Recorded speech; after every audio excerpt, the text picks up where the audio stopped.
Can I say something that might go against everything you've been taught? If this feels slow, if it feels boring, if it feels like nothing's happening, that doesn't mean it's not working. It actually means you're building. Why do we keep going back to quick fixes, even when we know they don't work?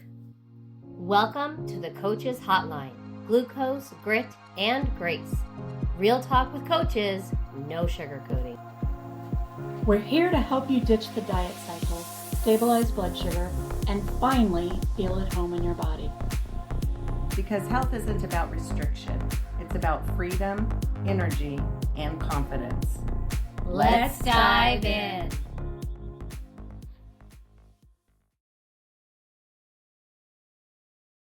Hello, everyone. Welcome back to the Health Coach Hotline, Glucose, Grit, and Grace. You have myself, Alane and Amber here. And today, I want to start with something I think a lot of people need to hear, especially at this time of year. If you're listening to this and thinking, I should be further along by now, or why does this feel so slow? I want you to hear this very clearly. You are not behind, you're building.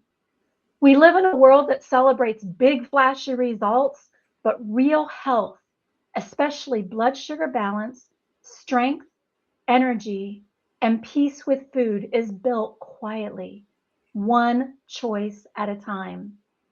Today, we're talking about why 1% changes can feel insignificant and why they are actually the most powerful thing you can do for your health. And because this is Glucose, Grit, and Grace, we're going to talk about the mindset, and we're doing it living room discussion style. No pressure, no perfection, just honest conversation. So, how's everybody doing? Doing good, actually. Yeah, Yeah. doing well. Awesome. So, I know we've talked a lot about, a bunch of different things on our podcast so far. And you guys have heard us talk about small changes. So let's kind of talk a little bit about why do we think small changes don't matter? Many times we look at things and people don't discuss those small changes. So why do you think they don't discuss those so quickly? I think you kind of hit the nail on the head in your introduction. I think it has to do with diet culture. We live in a society and we have really been trained to believe that everything has to be big. Even like the advertisements is like lose 30 pounds in a month or be skinny by next week. And while those sound amazing, and if you could snap your finger and make it true, that would be great. But when we think about actually how our bodies work and how health works, anything that's happening that quickly cannot possibly be healthy for your body. But I think that's ingrained. I think we've just grown up believing that it's got to be fast and it's got to be big or it doesn't count. Right. Yeah. And those small changes, they're hard to see unless you look for them. Right. So we're trained to look at these big numbers on the scale, or gosh, I wear a size 4 now. I used to wear a 16 or whatever. I went from a 16 to a 4 overnight. That's impossible. Mm-hmm. But when we notice that our shoes are looser or our bras are like falling down and we need to like tighten them or something. Yeah. Or even small things like I was emptying out the dishwasher after I was doing this for about 6 months. I was emptying out the dishwasher, and I used to, when I emptied out the dishwasher, not have the mobility and not have the core strength and not have the energy to be able to, I had to hold on to the counter when I bent over to pick up dishes. So I could only unload the dishwasher one hand at a time. And about 6 months into this, I was unloading the dishwasher one day with 2 hands. And I'm just like, and I stopped and I'm like, I don't think I've done this in like 10 years, been able to unload the dishwasher in 10 years. And it's such a teeny tiny thing. But if I hadn't started being trained to to watch for those little wins, I think I would have just blown right past it and felt bad about myself because I wasn't a size 4. Yeah, exactly. Well, and to kind of build off of that, you made me think of something. The only other person that maybe could have possibly seen that small change in you is your husband, right? Mm-hmm. Because you're not doing dishes out in public. But I think we again are very programmed for external gratification. And Yeah. so when we walk into a room and somebody's like, "Hey, you looking good today. Have you lost weight?" We look for that and we feed off of that. But Mhm. are we looking for the, "Hey, I'm doing this different now. This feels different. My shoes are fitting different." Like, I remember having that epiphany, and nobody would have known, "Hey, your shoes are feeling looser today, aren't they?" Yeah. Yeah. No. Nobody's going to notice that. But I Yeah. think we ignore the small noticings that we have because they're not coming from other people. You know what I noticed first, and it was interesting, and I would have never thought about this, is that all the sleeves on my tops were getting longer. It's like my arms aren't Interesting. getting shorter, but Right? because I was losing it, my sleeves on my shirts were getting longer. And it was Yep. like, wow, what's going on here? Which seems like an odd thing. But that was one of the first things I noticed. Now, would anybody else have noticed that? No, they wouldn't have. No. Yeah. But yeah, so we have to keep track of, not keep track, but notice those Mhm. small things And because train they do. ourselves to notice it.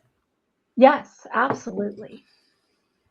And I think you're right, Amber. You talked about, how on social media things are like lose 20 pounds in 10 days or whatever it is. So here's what I'm going to ask our audience to think about. If you lost, maybe you lost those 20 pounds because it was very drastic, and we've all been there and done the drastic things in order to lose 20 pounds or whatever it was. We've talked about that in other episodes. But if that was a couple years ago or even a couple months ago, where's that weight? Where's that now? So, you know, if you kept those 20 pounds off, awesome. But again, I think it's noticing, how did you feel? Did you still have the energy? Because I think a lot of times those types of solutions just zap our energy to the point Mhm. we may feel good, but we're not necessarily healthy, and we're tired and we're lethargic. And that is all symptoms of not maybe quite as healthy as we should be. So, Well, and there's also, kind of a concept that I've been playing around with in my brain.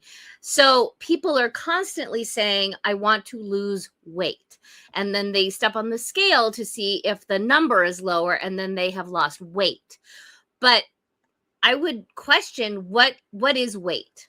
Because when I want to lose weight, I don't want to lose muscle. right, I don't want to lose bone weight. I right. certainly don't want to lose any organs, but Yeah. those are all part of that number on the scale. But when I want to lose weight, I want to release stored fat. And so when you go on those extreme diets, I can guarantee the scale is going down. And more than likely, if you are putting yourself at a caloric deprivation, and not giving your body what it needs, most of what you're losing is muscle. Yeah. And sometimes it's a little bit of bone structure and maybe a little bit of fat. But I can guarantee when that weight comes back, it's not coming back as muscle that you lost. Mm-mm. It's Right. only coming back as stored fat. Yeah. So I also think doing that shift of what is weight and what actually am I trying to lose? And when you attack it from that way, really looking into the physiology of how our bodies work and how it does release fat, I think is super important. That's why I love what we do, right? Is Mhm. because learning the science behind that and Oh, about yeah. how important blood sugar balance is to all of your metabolism. Mhm. And when you eat and treat your body in a way that balances the blood sugar, then your body is free to do other things. It's free to Yeah. release the Yes. fat. It's free to heal the disease. It's free to to release the inflammation because it doesn't have to fight so hard to keep you alive. Yes. That alone was so life-changing for me. Mm-hmm. Yeah. And I think it's interesting. I always think of, I was in IT for so many years, and my developers are like, oh, I need a more powerful computer and stuff. And I'm always amazed how powerful of a computer our body is. Yes. It is just like, to me, it was like the very first computer that was ever out there. I mean, think Mhm. about it. It was designed for, cavemen. It was designed for fight or flight. It kept them alive with what they did. And it does the same thing for us today. We've not necessarily changed any kind of RAM or gotten more powerful Intel chip or anything. It's just our body working. And it's a phenomenal thing that it does. And if we treat it right, just like our computers, if we keep junk in there, it's going to slow down. All right. Mhm. So Mhm. our bodies, we need to keep it nourished with the right stuff and clean out those toxins and things in order for it to optimally work. So I'm always amazed by that, how powerful of a computer our bodies are. Yeah. So here's a question. Mm. We all have clients, we all coach other people in this too. What kinds of things do you hear them say when progress feels slow? I hear, one of my clients is like, I still have my belly. Mhm. Okay. So, and we all know that visceral fat in there takes a while. Mhm. But, the question I asked her is, so you mentioned though last week how loose your jeans were. You mentioned Mhm. that you had to put another notch in your belt. So No. think about it. It was to make it tighter so that your pants Mhm. didn't fall down. I mean, while we may not think our belly, or in this case, her belly was going to, it had to be. Mhm. So she may Mhm. not have been feeling, if it wasn't, she wouldn't have had to make her belt tighter. Her pants wouldn't have Exactly. been looser. So that's where maybe the weight wasn't showing it, or maybe she didn't feel like it at first, but there was change going on. And there was So evidence, but we're not trained to look at that, right? correct. Right. And there's a really good chance she was looking at the scale. And, Yeah, if you're yeah, building muscle, agreed. that number is probably not going to change, but that notch on your belt, 100% it could be changing. Yep, absolutely. Yeah. So, What about you guys? What have you heard? I think really along the same lines, it's like, well, I haven't noticed this or I haven't noticed that, but I am feeling better, or Mhm. my jeans are feeling a little looser. But what I think is interesting is they had an expectation of what success and progress are looking like. And so because they haven't achieved that one marker that they decided was success, even though they can tell me, well, I've noticed my energy and my clothes, but they can tell me all of these small wins, it just didn't equal what they had already decided. And so just like you, I go back and like, okay, so remember you said that your clothes were, your jeans were fitting better. You said that your cravings are starting to go down, and really bringing it back to those are the wins. And that's showing that you are making progress. I think it's really important to bring that back and to help them manage their own expectations of what success looks like. Yeah, I agree. I have the same kinds of comments. When will I lose the weight? When will my pant, when will I lose pant sizes or whatever? And you just have to back up with them and make sure that they're noticing the little wins. And I mean, to be perfectly honest and vulnerable, I have to do that with myself about every week too. Yeah, Absolutely. Because I'm still absolutely. on this journey and I'm still Mhm. healing my body. And when you have a Hashimoto's body, things are slower. They're a lot slower, right? And so I often will get caught up in old mindsets. And I'll Mhm. have to remind myself, no, I'm making progress because I'm sleeping better. I'm have more energy. I'm, able to exercise every day and All of these things are good things in their progress. And Yeah. when my body can heal, that's when things will start to look different for me. Absolutely. I think it's interesting too, though, just the energy level. And to me, that was huge, of being able to, right now. And I hadn't set an alarm for years before I did this. My body, I would automatically wake up. But I was also getting up at 3 o'clock in the morning to go to the bathroom. Okay. Yes. And it was amazing when I started doing this, I was sleeping through the night. I didn't have to get up anymore at 3 o'clock in the morning. And what I found is that what I learned is that my sugar was dropping. That's why I Yep. was getting up. So my body was telling me, let's get you up so we can get your sugar levels up, because I Yeah. was dropping too low. It was that roller coaster. And Yeah. at that point, I was dropping too low. So my body was waking me up to say, what's that great computer again? Let's get moving so we can raise that blood sugar. But now I sleep through the night. I go to bed usually around 11. I'm awake between 6:30 and 7 every morning. I mean, very, very consistent. And I don't wake up at 3 o'clock in the morning anymore. So to me, those are huge wins. Right. To me, that Absolutely. focuses on energy, sleep. My blood sugar is stabilizing. So, that's not necessarily things that anybody else is going to see, but I'm going Right. to. Right. Mhm. But that certainly is a shift towards health rather than weight loss. And we've had that conversation before. That Yes. weight loss and health are Absolutely. very different things. Yes. Yes. Absolutely. Interesting.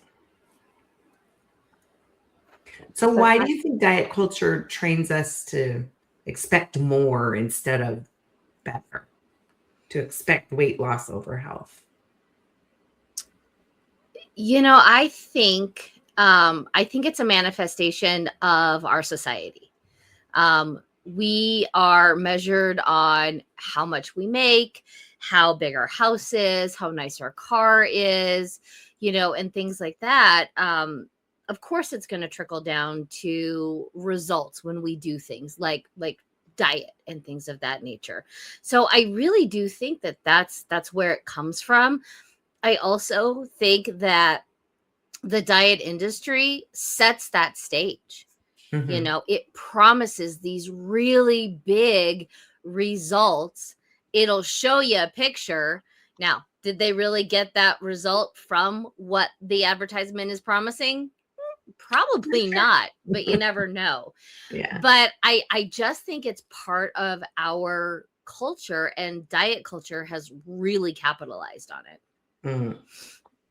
Yeah, and I think we also need to realize it's not a one size fits all. I mean, Yes. everyone is going to have different results, or different. I don't necessarily want to use results, but everyone's going to have a different outcome as Yeah. to what they're doing. And I think as we talked in our Ice Cube, episode that we talked Mhm. about, it's going to depend on how long have you been dieting? How long Mhm. have you been, Yes. I'm going to use the term, abusing your body? Yeah. How long have you been doing the drastic diets and your body is just trying to keep up and heal itself and do what it needs to do? But, that energy is being used to try and fix yourself versus trying to help us to get where we think our goals are. Right.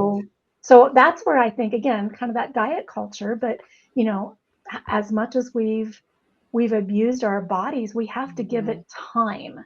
But Yeah. a lot of the diets out there, I can scroll through my Facebook and ads on my Google, whatever it is, Oh, yeah. and it's that quick fix. Do this now. It's about that. It's about this. When in reality, if we just eat a balanced, healthy diet, our body can then go, oh, Can okay, breathe. Yeah. Yeah. I now can I do can do that. what I need to do. Yeah. So, And you mentioned one size fits all. Um, even not only the things we do to ourselves, but we're so individualized about how food reacts to us. Yeah. yes, How we react to food. yes. So, for example, all my life, I thought sweet potatoes were a healthy food, and they are. They're very good. They have lots of vitamins in them. They're a good Mhm. source of Yeah. fiber. They're a good Yeah. carb. They spiked my blood sugar when I Me was too. working with CGM. even if I ate them last, even if I only had like 2 bites, they spike my blood sugar.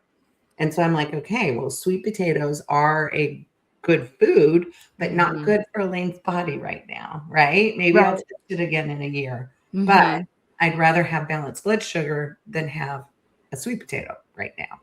Yeah. So it's very interesting when you kind of dig down. And that's what I like about the 100 Days program, is that when we spend a lot of time helping somebody personalize what foods react to them and what foods are good for them and what foods maybe might be treat foods for them.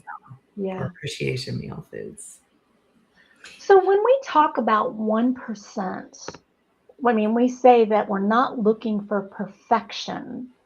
We're talking about direction. A 1% is a small step that you feel like you can take. And so it takes that barrier that, oh my gosh, this is so hard, I'm going to wait to do it till Monday, or this is so big that I'm going to fail and I feel like a failure about myself. But that 1% is, what small step can I take today toward my health? And for somebody with autoimmune disease too, that's especially important, because there's days that you wake up and you have zero energy. And with that all or nothing mindset, you're like, great, I'm a failure today because even just getting out of bed has used all of my energy for the day. And so you can then apply that 1% mindset of, okay, I'm not at 100% today, but what is something that I can do that will help my health today? Can I, make sure that I eat every 3 to 4 hours so that my body has what it needs? Can I make sure that those foods are easy to digest so that my body doesn't have to work so hard so it can heal me? Those are 1%. So it's not, I have to not do my diet today. It is, what can I do today to support my health? Yeah, and I think sometimes we feel overwhelmed by, someone gives me a food plan, I have to go out and get the groceries, I have to do this, I have to do that. Where, we're saying, just eat protein with this meal. If you typically have oatmeal for breakfast, put some protein with it. Okay. Just those small things are going to make a difference. And I know, like I said, I've been doing this for almost 4 years. And the idea, I'm still learning things. I'm still making a 1% difference. I'm still saying to myself, oh, we've talked about the plates. My plate's wobbling just a little bit. Maybe I need to go just take a small walk. Well, probably not right now. We've got all kinds of snow out there, but maybe I can just take a small walk, or maybe I can walk around my kitchen. I do that a lot while I'm waiting on my food to heat up or something. You'd be amazed. I can get a couple hundred steps in 3 minutes. Oh, yeah. It doesn't take that long. That's the 1%. We don't have to think, I've got to go walk 3 to 5 miles today. Right. It's not that. It's like, what can I do? Okay, so I did 3,000 steps yesterday. Today I want to get 3,001. Okay. And what you're going to find though is you probably got 3,100 in, or whatever it is, because it's like, oh, well, that wasn't so bad. I can do that. So that's where those small steps, we're not looking at this huge, big picture that I have to do this and it has to be perfect. And this meal plan says I have to do this and I have to exercise, 4 hours in one day, or then I have to walk and then I have to do this. That's just so overwhelming, to the point we give up. And it's not sustainable either, because it takes over life. And so you can't do it and do life. You're either doing your diet or you can have a life. And it's not how I want to live anymore. All right. So what's a 1% shift that helps with the energy or cravings? And we've given a few so far, but I think you can never have enough of kind of what those shifts can be. What do you guys think are some of those shifts? So for me, it's making sure that I eat a high protein breakfast and make sure that I do that before I have my coffee. And it just, because it gives my body energy and wake up better than the caffeine and the acid from coffee does. Yeah. So for me, that's a little tweak that I've made. I used to not even eat in the morning until about 11 because I was just slow and I wasn't hungry and all of that.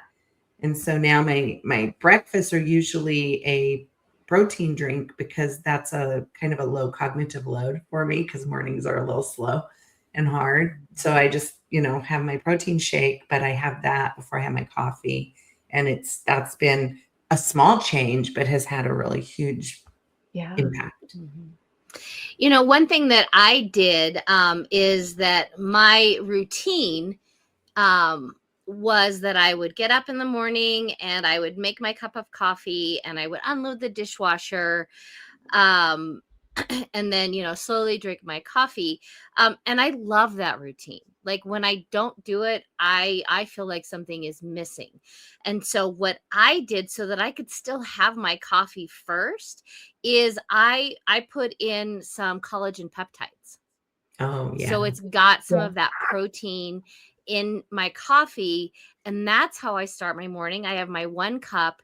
Because I get that warm, it's just something that feeds my soul every single morning. Nice. And then I have my protein shake, and then, I may or may not have another cup of coffee.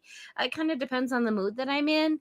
But that's one thing that I did because that was a habit that I loved and I didn't want to change. So I just made it work for me. And so that's one of the 1% shifts that I did. Yeah. I think one of the things that I did, I love my crafting and my quilting and things, but I find that when I'm doing that, I get so focused and it's kind of like I'm in my own little world. Yep. One thing that I did is, when we quilt, we press almost every seam that we do. All right. So I keep my water bottle on my ironing board.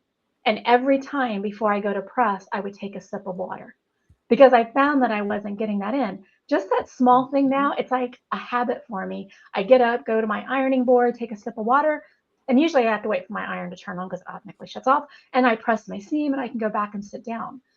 But just that small step keeps me hydrated because, we want to watch the color of, our urine so we know if we're hydrated or not because hydration is so important. But just doing that was amazing how much more hydrated I was and I wasn't falling behind on that hydration. So little things like that, with the habits is what's going to help us to be able to get those 1%, those 1% shifts. So many people think they failed when really they're practicing. So and we've kind of talked a little bit about this already, but how does the all or nothing mindset sabotage our progress? Well, I think it's part of it is that piece of practicing. Like, I don't think people give themselves the opportunity to practice. I think that all or nothing mindset is, well, I have to follow all of these diet rules. And if I don't, I'm doing it wrong and I am going to fail. So there really isn't any wiggle room. There's no room for practicing. Yeah. And that's one of the beautiful things about what we teach is that 1% is all about practicing, And let's try this. Yeah, exactly. And it's trial and error and all about practicing. So yeah, for sure. For me, mine applies to exercise, and it used to be, I'd sit on the couch. I didn't have the energy to do a huge workout, and so I would do nothing, and nothing doesn't help you. And when I started learning about this 1% mindset, and that I didn't have to work out for an hour, that I could endeavor to do 10 squats a couple times a day, or a 5-minute walk was still steps. Yeah. That changed a lot for me because it wasn't all or nothing anymore in that sense. It was, well, I can do a little bit. And sometimes that little bit turned into more, but it was okay to give myself permission to just do a little bit that day. And that was going to count because that's what I could do. Yeah.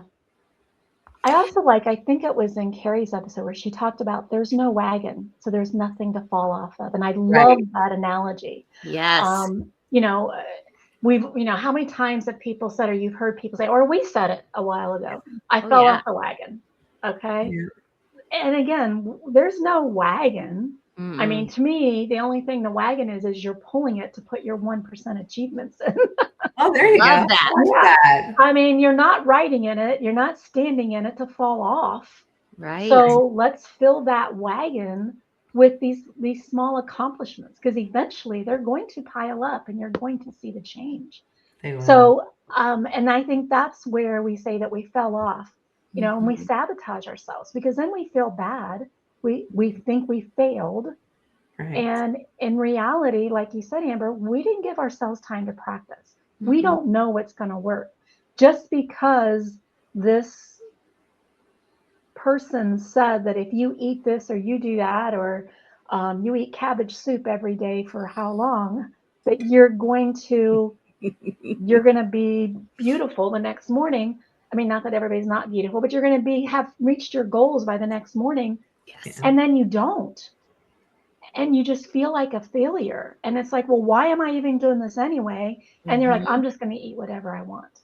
Mhm. So it's that all or nothing mindset that I think that really sets us up for failure.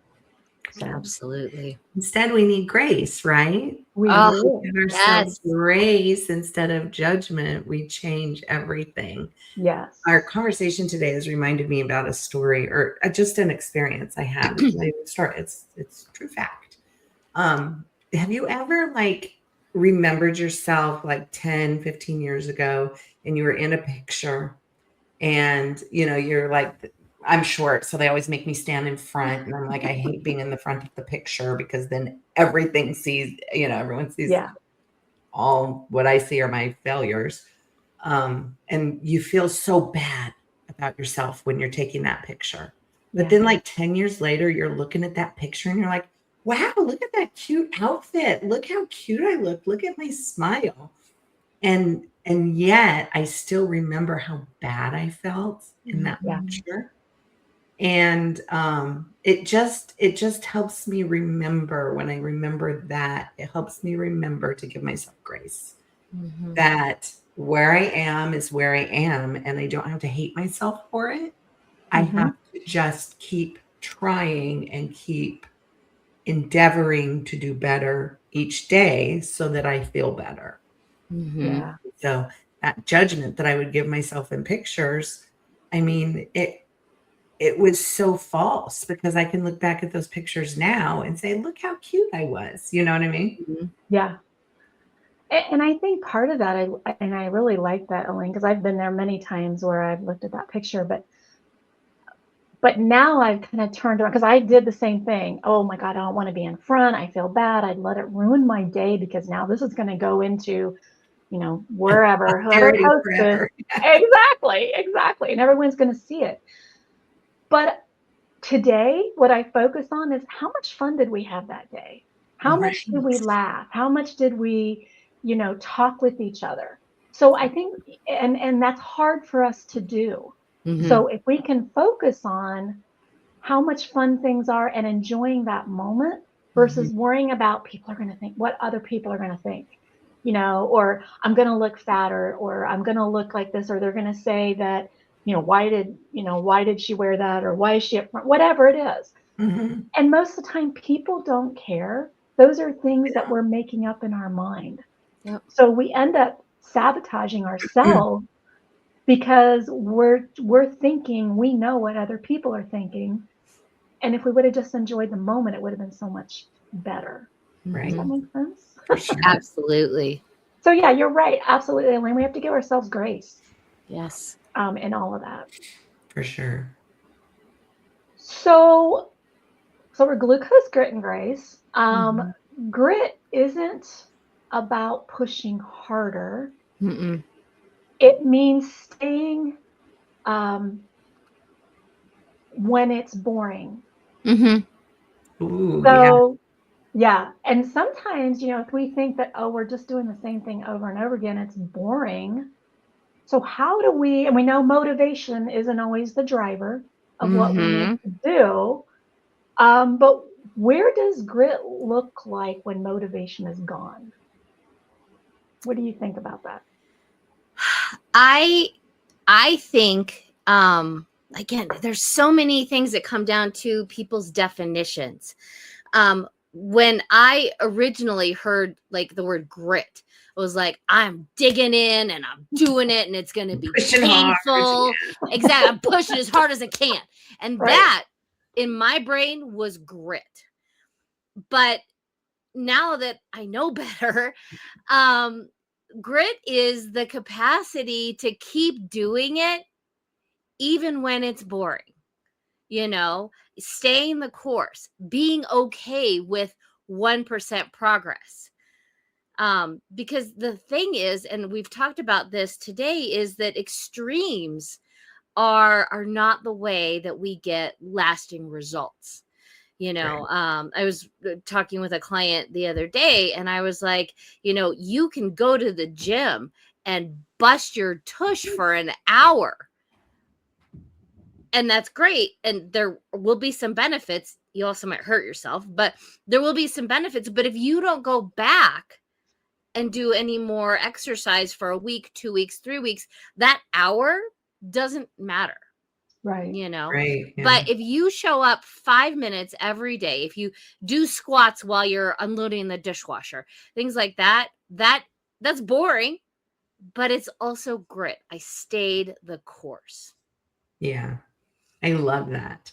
To me, grit is keeping the promises that I've made to myself. Yes. And it's not that I promised myself that I would work out for an hour today, but I promised myself that I would move more. So what does that look like? And how can I keep my word to myself? Even when I don't feel like it, even if it's raining outside, what can I do to move inside? You know what I mean? Yeah. It's making what I've said I wanted for myself the priority for myself. And that helps me beyond motivation because it helps me see long term. Yeah.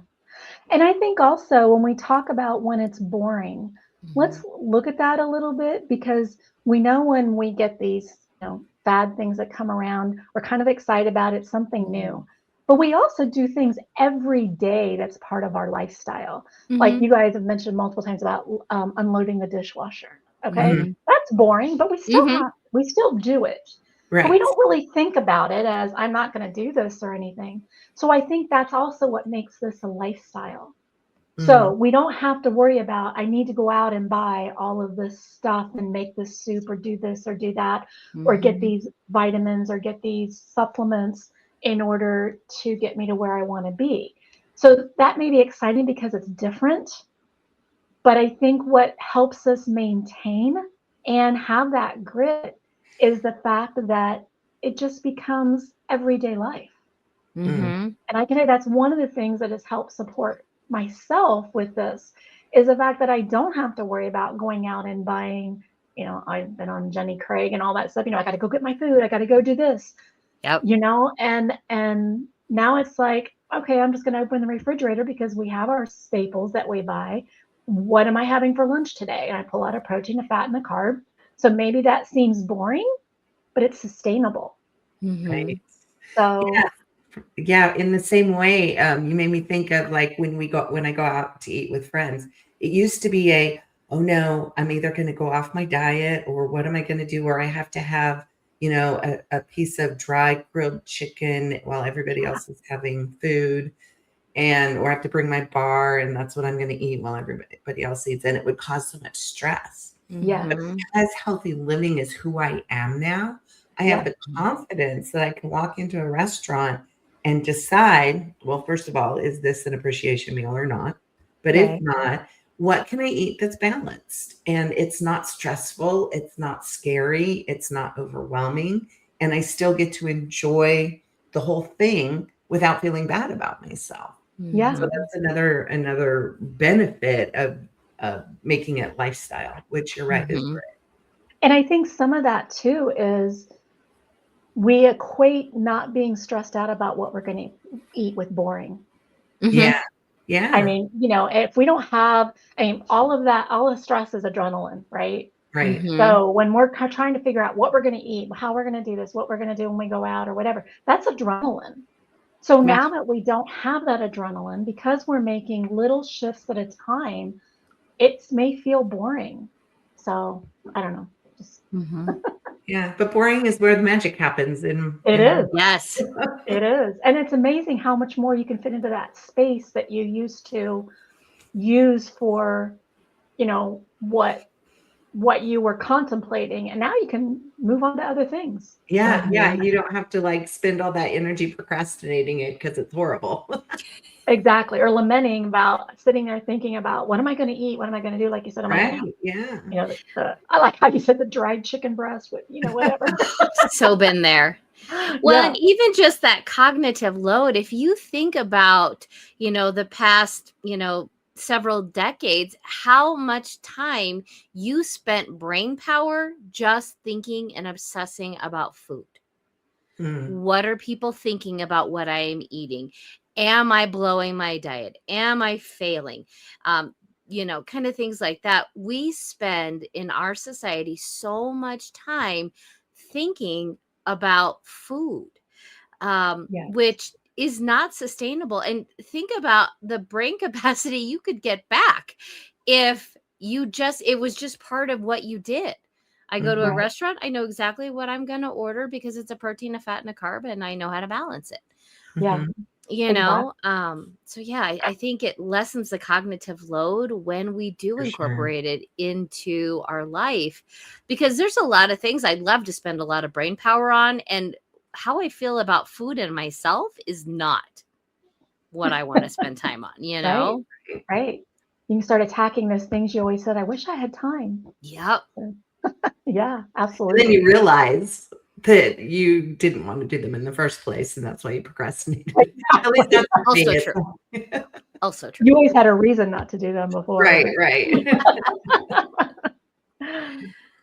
So I think one of the things is if so it's kind of a living room discussion today. So Mhm. if someone walked into our living rooms today feeling discouraged, Mhm. what would we say to them?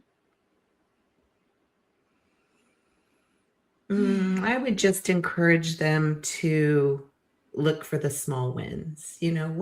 What did you do today? Let's stop talking about what we didn't do Right. or what Mhm. didn't happen.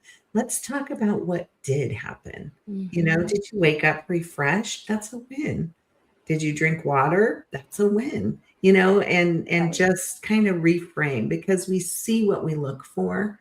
And if we're Yes. looking for um, what's not happening, that's what we're going to see. But if we Mhm. want to look for what is happening, sometimes we have to look a little deeper at first, but we'll Mhm. we'll start to see it more and more. Yeah. And really just helping them reframe what the definition of winning is. Yeah. It doesn't have to be big, grandiose, and deserving of a parade. You know, it can be those small, boring little grit things that are 100% going to get you where you want to be. Yeah. And I think, Elaine, you kind of touched on it as well, because I had a client come into a call one day and it's like, none of my plates are spinning. They've all crashed to the ground. And, it was a huge disaster. Once we started talking about it, they were Mhm. all actually spinning. A few were a little wobbly, but it just felt so overwhelming. But when we Mhm. look at those little things, Yep. and a lot of that is you need to change your mindset. Like you were saying, Elaine, what did we accomplish? Let's not focus on Mhm. maybe what you thought you needed to do and you didn't. Mhm. Yep. Let's look at what you accomplished. Yep. Mhm. So that is so huge, and it can actually change how we think about things. If we think more about the positive than the negative, it really helps our mood. It helps, It's helps all of everything. that.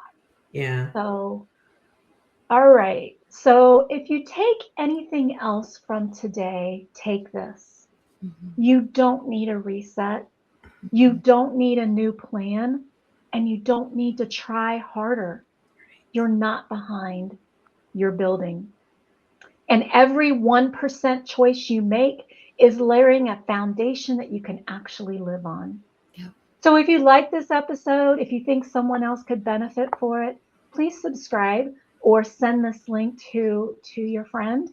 And if you have any comments or questions, put them in the comments below. because we will reply back to those, and it might give us some ideas for upcoming episodes. So hope you guys enjoyed this. You guys have a great rest of your day, and we'll talk later. Bye, everyone. See you Bye. later.